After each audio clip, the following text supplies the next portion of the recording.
Lua de sangue. Há noites em que o vento sopra do norte e passa pelas frestas da minha janela como um sussurro antigo. Nessas horas é impossível não voltar àquele dia. Tento não pensar, mas é como se o vento me trouxesse o cheiro da mata molhada, o gosto de ferro que se mistura ao medo e o som, aquele som que nenhum homem devia ouvir. Escrevo porque as lembranças pesam mais dentro da cabeça do que no papel. Talvez um dia alguém leia estas linhas e compreenda por que carrego tanta sombra no olhar. Talvez me chamem de covarde, talvez de mentiroso. Tanto faz, eu sei o que vi. Eu e Tom crescemos juntos. Nossas famílias tinham terras vizinhas e quando crianças corríamos pelos campos até os pés do morro onde começa a mata fechada. Naquela época, éramos apenas dois meninos caçando sapos e tentando pegar peixes pequenos com as mãos. A gente se conhecia tão bem que bastava um olhar para saber o que o outro estava pensando. Tom sempre foi o mais destemido, ou talvez o mais imprudente. Subia em árvores só para ver mais longe, atravessava o rio em época de cheia, explorava cavernas sem se importar com morcegos ou quedas. Eu, mais cauteloso, ia atrás dele mesmo com o coração apertado. Com o tempo, viramos homens. Trabalhávamos no corte de madeira e conserto de cercas. O dinheiro não era muito, mas suficiente para manter a comida na mesa. No fim do expediente, sentávamos no alpendre dele, tomando café forte e falando das moças da cidade ou das notícias que vinham de longe. Foi no final de setembro que começaram os boatos. Primeiro, o sumiço de 2 cabras da fazenda do velho McCree. Depois, pegadas grandes encontradas perto da nascente no limite da mata. Pegadas tão longas e profundas que ninguém sabia dizer que bicho era. As marcas tinham dedos e garras, mas eram grandes demais para um cão e largas demais para um lobo. Alguns diziam que era urso, outros que era obra de um homem da mata, aqueles selvagens de que os mais velhos falavam. Mas houve quem jurasse ter visto, numa madrugada, uma sombra ereta, alta como um homem, cruzar a estrada e desaparecer entre as árvores, deixando atrás de si um uivo que arrepiava até a alma. Eu ria dessas histórias. Tinha mais medo de tempestade e árvore podre caindo do que de monstros de conto. Tom também ria, mas o olhar dele brilhava sempre que alguém falava das pegadas. Ele adorava um mistério. Na quinta-feira, 14 de outubro, lembro da data porque no dia seguinte eu tinha que entregar lenha ao Sr. Cartwright. Tom apareceu no meu portão logo depois do pôr do sol. O vento estava gelado e a lua começava a subir, pálida e quase cheia. John, eles viram pegadas novas perto da nascente, disse ele, apoiando o rifle no ombro. Se formos agora, talvez descubramos o que é. Olhei para o céu, ainda havia luz suficiente para ver o caminho, mas a mata ficaria escura logo. Pensei em recusar, mas Tom insistiu. A teimosia dele sempre foi mais forte que a minha prudência. Peguei minha lanterna a óleo e minha espingarda de caça. O caminho até Hall Springs, que alguns já chamavam de Werewolf Springs, meio em tom de brincadeira, ficava a pouco mais de meia hora a pé. O início era estrada de terra batida, depois uma trilha estreita que entrava no mato fechado. O chão estava úmido, cheirando a folhas apodrecidas, o ar frio e pesado. Andávamos em silêncio, apenas o som dos passos esmagando folhas secas. A lua mal atravessava o dossel de galhos, uma coruja piou ao longe e o som ecoou como um aviso. Chegamos à nascente pouco depois. A água corria límpida, refletindo pontos de luz da lua. E lá estavam as pegadas. Não eram frescas de horas atrás. A água da nascente passava por cima de algumas, mas ainda visíveis, fundas no barro. Eram longas, com garras marcadas e espaçadas como se o dono tivesse pernas poderosas. Tom se ajoelhou para ver melhor, passando a mão pelo barro. Tá vendo? Não é de cão, disse ele. E também não é urso. Urso deixa a marca diferente. Eu não queria admitir, mas ele estava certo. Aquilo não se encaixava em nada que eu conhecesse. Senti um arrepio. Foi quando ouvimos. Um estalo de galho quebrando, a alguns metros na mata, depois outro mais próximo. Veado, murmurei sem muita convicção. Tom ergueu a espingarda. Vamos nos separar. Você pega pela esquerda, eu vou pela direita. A gente se encontra aqui. Eu deveria ter dito não.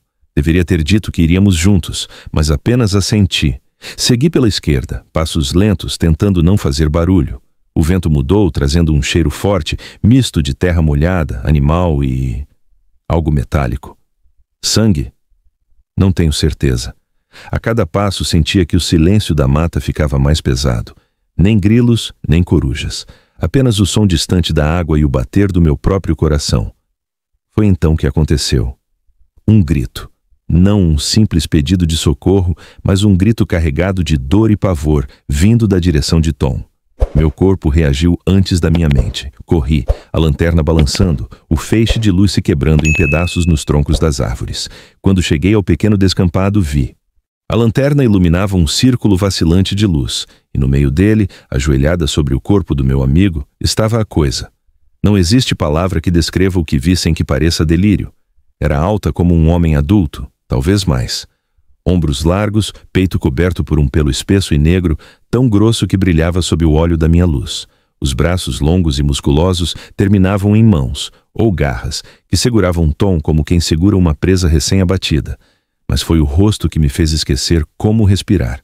Um focinho comprido, dentes brancos e irregulares salientes até com a boca fechada, e dois olhos. Dois olhos amarelos que não eram de animal comum. Eles me viram. Eu senti. A criatura puxava o corpo de Tom como se fosse leve, e por um instante pensei que estivesse apenas carregando-o. Então percebi que o peito de Tom não subia nem descia. A camisa estava rasgada, e o sangue formava uma poça escura sob ele. Eu estava a menos de 10 passos. Meu dedo tocava o gatilho, mas meus pés enraizaram no barro. O mundo ficou mudo, até que ela ergueu a cabeça. O uivo que soltou não era apenas som, era peso, vibração, dor e raiva misturados. Senti o ar sair dos meus pulmões, as pernas vacilarem. Minha mente gritava, atira! Mas meu corpo não obedeceu. Larguei a lanterna, o vidro estourou no chão e o óleo espalhou um cheiro acre. Corri. Não sei se ela me seguiu ou não. O som dos meus passos esmagando folhas e quebrando galhos se misturava ao tambor do meu coração. A mata parecia se fechar, cada sombra virando ameaça. Senti arranhões no rosto, tropecei 2 vezes, mas continuei. Quando as primeiras luzes da cidade surgiram entre as árvores, minhas pernas quase cederam. Entrei cambaleando na taverna, onde uns 5 homens jogavam cartas. A conversa parou quando me viram. Eu devia estar pálido, suado, com os olhos arregalados. "O que houve, John?" perguntou o Sr. Weller. Tentei falar, mas as palavras vieram aos solavancos. Contei o que vi. Não tudo. Não o bastante para que me chamassem de louco, mas o suficiente para que alguns largassem as cartas. 2 homens, MacDougall e Evans, se entreolharam. Eu percebi medo ali. Na manhã seguinte, ao nascer do sol, juntaram-se 8 homens armados. Alguns riam, dizendo que era urso e que eu estava exagerando. Outros apenas olhavam para a mata com semblante sério. Fui com eles, mais por necessidade de saber do que por coragem. A trilha estava silenciosa. Quando chegamos ao descampado, o corpo de Tom não estava lá. No barro, marcas profundas, garras e manchas escuras que se misturavam à terra. Encontramos um pedaço de camisa rasgada preso a um galho baixo. Seguimos as pegadas por quase meia milha, até onde a mata se tornava mais fechada e a luz mal entrava. Foi então que as marcas simplesmente pararam. Não havia sinal de Tom. Evans disse que podíamos montar uma armadilha. Trouxeram um bode como isca e o amarraram a uma árvore no descampado. Ficamos escondidos, rifles apontados. As horas passaram.